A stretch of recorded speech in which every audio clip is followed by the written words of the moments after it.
Hey y'all, I'm Teron, and I'm an FMP. Today on Better Together, we're talking about how to deal with parental alienation. Parental alienation is a horrible syndrome that occurs with children after a divorce or after a divide, like you don't necessarily have to be married. We can credit Dr. Richard Gardner, who was a little controversial, but got this one right when he talked about how this process can be destructive to both children and families. It's pretty common for this to happen in a divorce dynamic, and there's a couple reasons for this. The biggest reason is something called cognitive dissonance that occurs typically in a divorce and separation with people with kids. Cognitive dissonance is simply when what we experience in the world around us and what we believe to hold true in our minds don't match. Here's the cognitive dissonance in the breakup with your baby's dad. It's not okay to be broke bad from a really good dude. That wouldn't make sense, right? Because if it's a really dope person, then why not just stay together? That's the cognitive dissonance. It's very common, in divorces and breakups with kids for folks to go through this. We hear so much about love songs. We hear so much about the white picket fence, but nobody ever taught us to break up, right? Once you realize that the day-by-day ruler can't be too long, and instead of allowing this ex to just be an awesome, wonderful person that we simply not together with anymore, we create our own mind, an ex that we can hate. I've been doing fatherhood for almost 20 years, y'all. And I got friends who are family court judges and attorneys. We talk about this all the time, stuff we see in the courtroom. And I've seen it constantly myself. It might even be a universal experience. It's not necessarily a white or black thing. When people are going through breakups, you kind of create or fabricate or make up in your mind an ex that you can hate. It just makes it easier for people. It's just like the cognitive dissonance. And that's what starts this alienation. So think about it. If a person is terrible, awful, no good, I don't want my kids around them, right?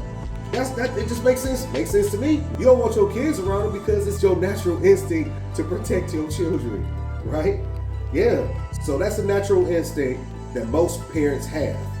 So if you take that cognitive dissonance and you mix it with the protective the instincts that most well-meaning parents have, that's why we get the parental alienation.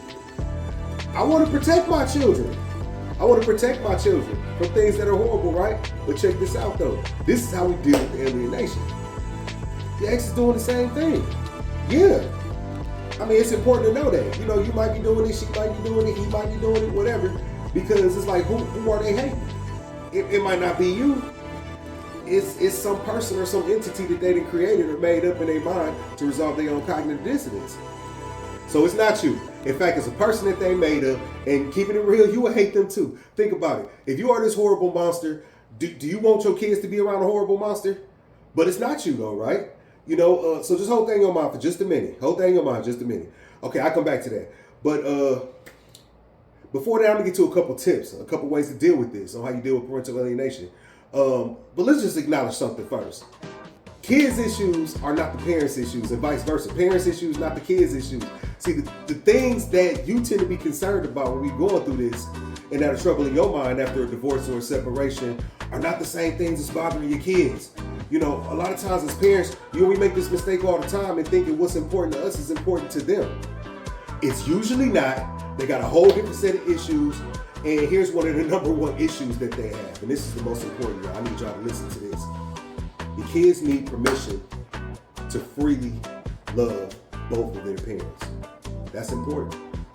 And remember, you're not immune to this cognitive dissonance either. You could also be creating this ex-spouse that's a monster.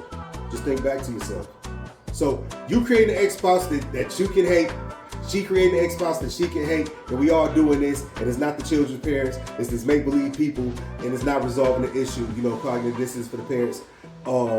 And they're not the real people that the children even having relationships with.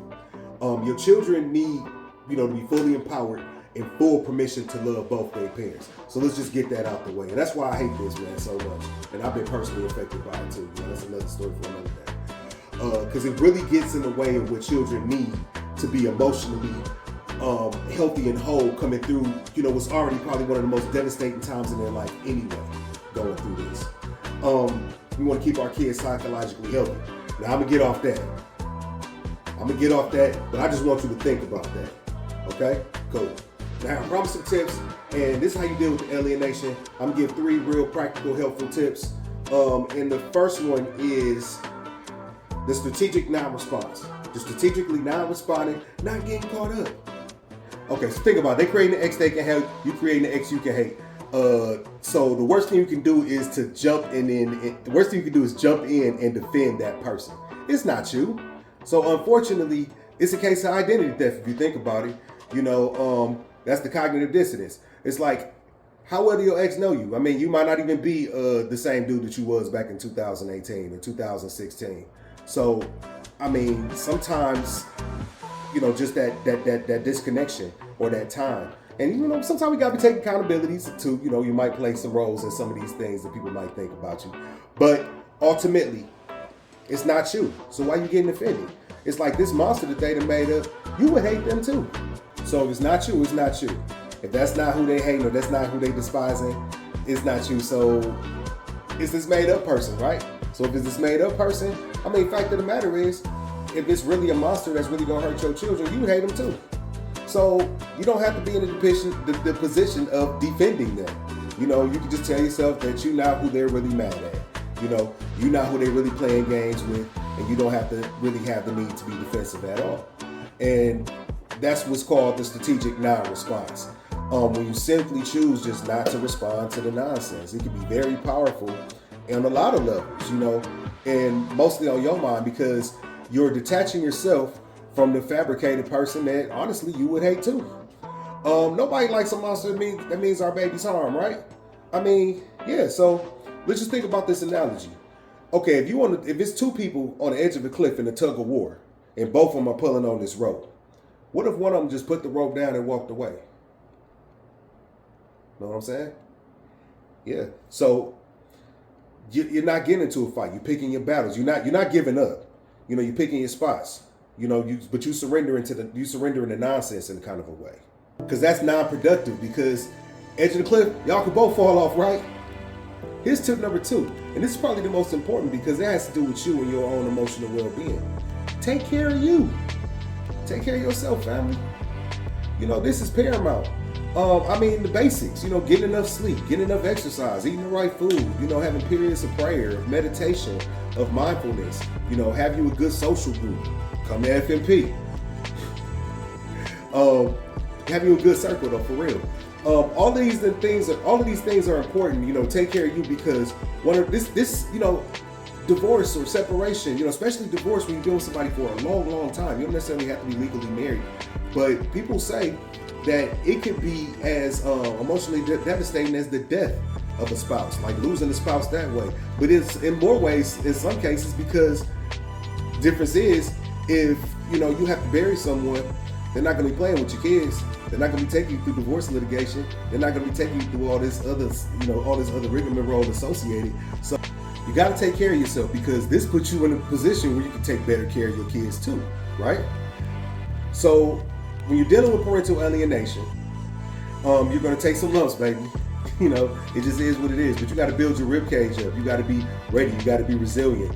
And you're taking care of yourself is a big part of that. I know it's very basic, but it's also very simple and very effective. Okay, last but not least, focus on your relationship with your child or children. They're not going to be babies forever, man. They're not going to be babies forever. They're not going to be cuddly. They're not going to want to cuddle up with you in the bed. They're not going to want to play ball with you. They're not going to want to read the comic books and do all the fun stuff that we're able to do. They're going to grow up. They're going to have their own life. They're going to have their own social circle. And ultimately, that's what this is all for anyway. You spend a lot of time in a tug of war, in a battle, with your energy of your relationship with them. That will pay more dividends than anything that you can accomplish in a tug of war with your ex on the edge of a cliff where you can all fall off. If you are going through this, dad or mom, parental alienation, I hope you find some resolve. Because, I've suffered through it, and I'll tell you, I would not recommend. I got a really sad story, but that's for another video. And I hope that these tips will help you be better equipped to deal with it long haul, to work better together one day. I just hope and pray, and I just hold out for the possibility that you're able to have that one day with your co-parent, because co-parenting, doesn't have to be conflictual. In fact, it shouldn't be. And the court don't have our answers. You got this.